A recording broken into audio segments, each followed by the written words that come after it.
Asterisk nights in that old house were always the same. Quiet. Still. Almost comforting. I was 17, and most evenings I'd lose myself in a book, tucked away in the study where shelves towered over me like silent guardians. That night was no different, at least, it wasn't supposed to be. The steady tick of the clock, the soft rustle of pages, it all felt so normal. But then, it happened. Scratch, scratch, scratch. At first, I thought it was just the house.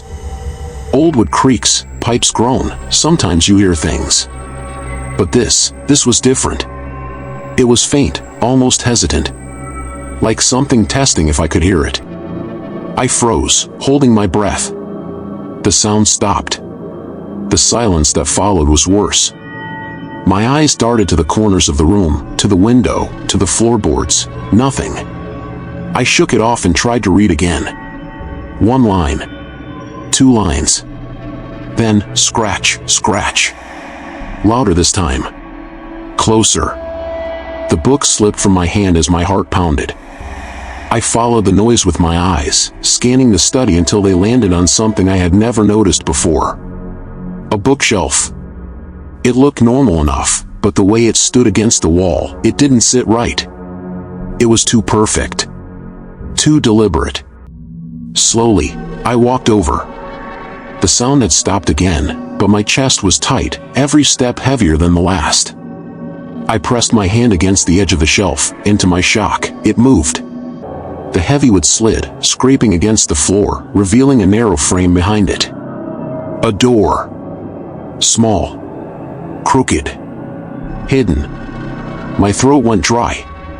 This was my house. I'd lived here for years. And yet, I had never seen this door before. Every instinct told me to leave it alone. But you know how curiosity works. It grabs hold of you, and no matter how much you fight it, you give in. I reached out. My hand shook on the cold, rusted handle. I pulled.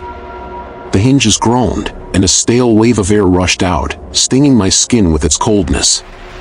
The smell hit me, dust, mold, and something rotten. Something that had been waiting a long time. The darkness inside seemed alive. Heavy. Breathing. And in that darkness, the scratching continued. Voice slows, whispering, scratch, scratch, scratch.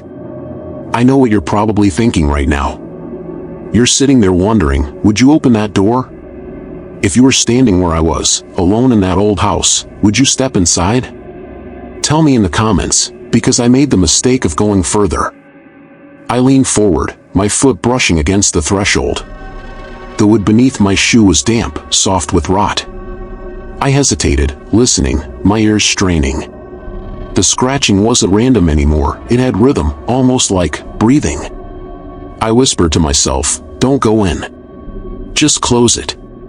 Close it and forget. But I couldn't. I took one step inside. The air grew colder. The shadows seemed thicker, wrapping around me like smoke. My skin prickled, every hair on my body standing on end. Another step. The sound was louder, clearer. Not just scratching anymore. It was dragging. Like claws across stone. The door behind me creaked as it slowly began to shut on its own. The sliver of light from the study shrank, swallowed by the dark. I reached out my hand, but all I touched was empty air. That's when I realized. I wasn't alone in that room. Asterisk.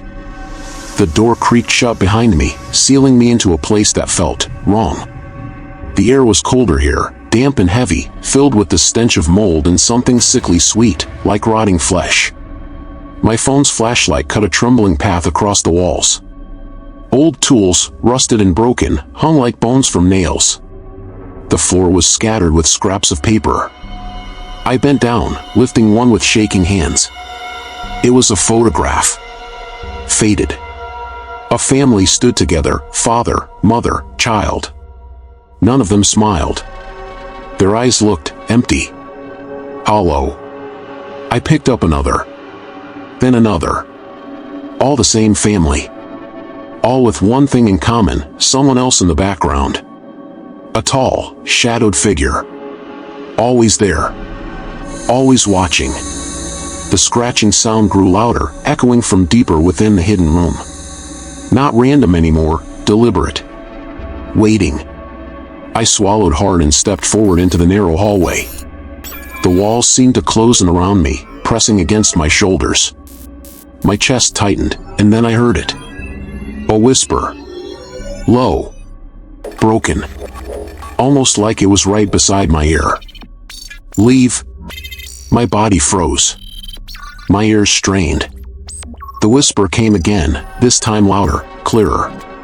Leave, now. My flashlight flickered. The beam wavered, and for a split second, I saw them.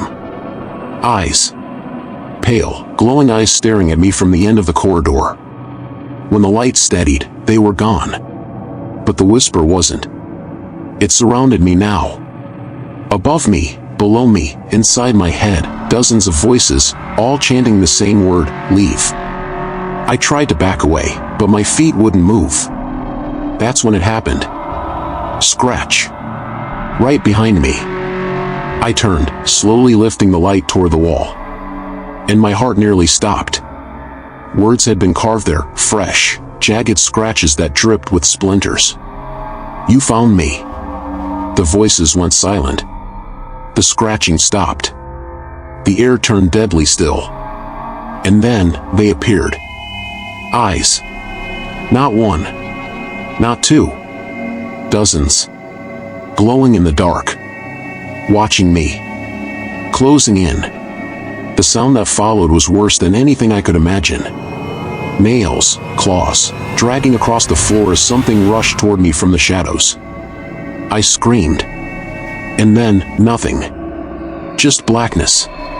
Voice drops lower, slower. If you made it this far, remember this: some doors should never be opened. And if you want to hear more terrifying stories like this one, don't forget to subscribe, because the next story might be worse.